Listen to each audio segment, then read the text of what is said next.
That was good. Now we're going to go on to our last topic for today. The Portland City Council recently approved a plan that would impose new regulations on where and how developers can build along an 11-mile stretch of the Willamette River. The river plan, as it's called, would require developers to set aside 15% of their property for landscaping when they start projects, and would require any existing project that expands a business's footprint to undergo a new city review process.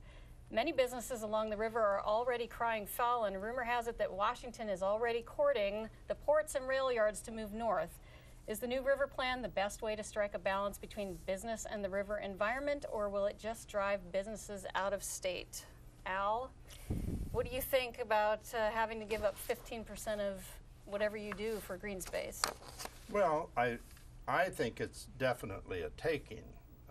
That and should be compensated for in some manner. The classic case that went to the Supreme Court locally was A-Boy Electric over in Tigard, and the city of Tigard demanded that they give up about this much percentage-wise for a non-existent bike trail along Fano Creek, and it went clear to the Supreme Court. The Supreme Court found in favor of the folks that own A-Boy, but Tigard just continued to not compensate them and give them problems.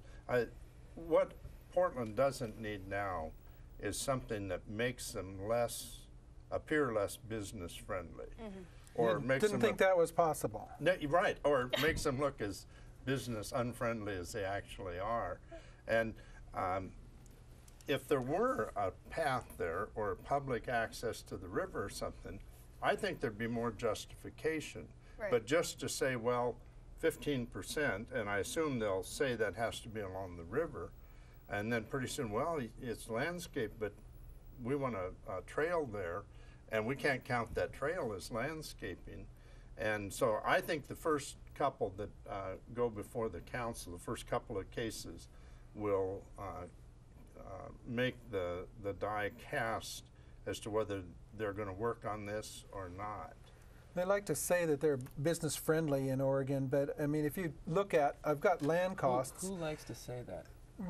The Oregon government, This was the a city of unanimous Portland. decision, by the way, They from the city like council. to say that they're Yeah. business friendly and they want to have an attractive business environment, but you know, their good intentions are really, as Al said, it's an attempt to take private property, and what it does is it drives up the cost of development. But not only that, but if you're sitting on a piece of land and you think you'd like to expand, Right. but now I have to go before the city council and get their approval This of my whole new review process, yeah, right? it inhibits people's desire to expand. They don't have have certainty. And nothing stops business like uncertainty. Yeah, so I think that the people who are the most worried are obviously the businesses who are already there, the ports and the big rail yard that we have. And so for them to expand their footprint, now having to go through this whole new process and finding some green space somewhere to devote to this new requirement here is going to be really tough. Well, I know developers in some cities that go into the city and say, I've got this property, it's zoned, say, for apartments, multiple units, and they'll ask them, what can I do without coming in for a variance? And the city says, well, you know, why would you want to do that? Because they don't want to have to cozy up to the city, and you ask for a variance on this, and they said, well, sure, we'll let you build it a little closer to the street, but we want rear access to the units, we want this and we want that, and pretty soon some bureaucrat, and even worse, the Planning Commission and the City Council, who probably don't have any money at risk anywhere, are telling some developer, well, you'll do this and you'll do that, and say, wouldn't this look nice? And pretty soon, just for one variance of any size, height, setbacks or whatever, somebody else is designing your project, and somebody that has no money in it and no interest in whether it makes money or not. Last thing somebody wants to do is go before the Portland City Council and give up rear access. those kinds of impositions are intimidating to developers as well as landowners. Well, I think it's interesting because ever since Tom McCall was here, they've been trying to upgrade the Willamette River from the Greenway and run it all the way north. And so I have a feeling that this was just part of that long-term vision.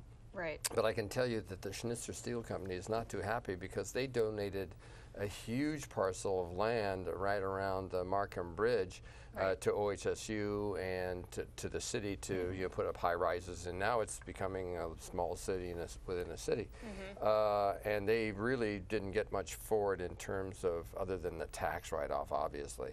But their main business is closer to the northern part. They moved Alaska Steel and Schnitzer Steel moved north because the access to the river was much easier, and then there people who need steel, the shipbuilders and the repair docks and all that stuff are the right docks close. they're really the ones I think who are going to really suffer if they want to expand. That's why Washington's coming in and saying, come over here. We have all these great ports, and we have a place for you to build your rail yard. And those lands that are in brownfield currently, that's just one more reason for them not to be developed, because not only do you have to then pay for the cost of fixing the brownfield, but now you also have to give up 15% of the property.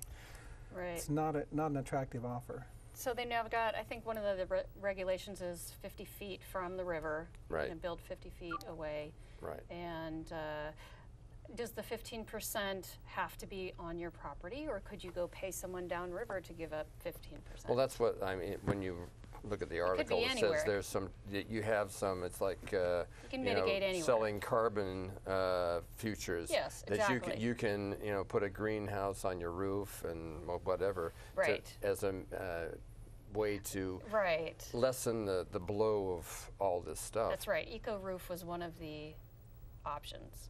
If you wanted to plant grass on your roof, that would count as green space. Does moss count? Yes, we all have moss on our roof, so that should count. You could donate it if anybody wanted to collect it. So yeah, if you have extra roof space, you should probably get a hold of the river businesses because they might want to use it. Well, I just see the juggernaut of city council, since it was a unanimous vote, that the chance of it turning around is going to be quite limited.